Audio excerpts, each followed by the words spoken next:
Hi guys, welcome back to Sunil Sanjana vlogs. ಇವತ್ತು ಮಂಚನಬೆಲೆ ಇತಿಹಾಸವನ್ನು ತಿಳ್ಕೊಳ್ಳೋಣ. ಮಂಚನಬೆಲೆ ಜಲಾಶಯವು ಕರ್ನಾಟಕದ ರಾಮನಗರ ಜಿಲ್ಲೆಯ ಮಾಗಡಿ ತಾಲೂಕಿನಲ್ಲಿರುವ ಪ್ರಮುಖ ನೀರಾವರಿ ಮತ್ತು ಕೃಷಿ ಯೋಜನೆಯಲ್ಲಿ ಒಂದಾಗಿದೆ.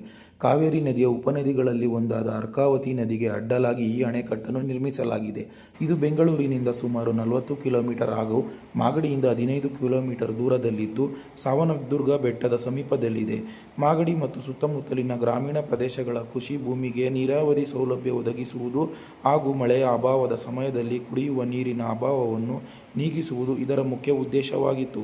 ಈ ಜಲಾಶಯವು 20ನೇ ಶತಮಾನದ ಉತ್ತರಾರ್ಧದಲ್ಲಿ ಕೈಗೆತ್ತಿಕೊಳ್ಳಲಾಗಿತ್ತು. ಸುತ್ತಮುತ್ತಲಿನ ರೈತರ ಕೃಷಿ ನಿರಂತರ ನೀರು ಸಿಗುವಂತೆ ಮಾಡಲು ಈ ಜಲಾಶಯವನ್ನು ನಿರ್ಮಿಸಲಾಯಿತು.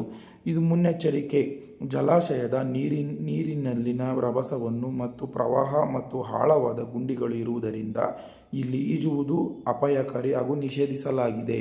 Thank you for watching Sunil Sanjana vlogs.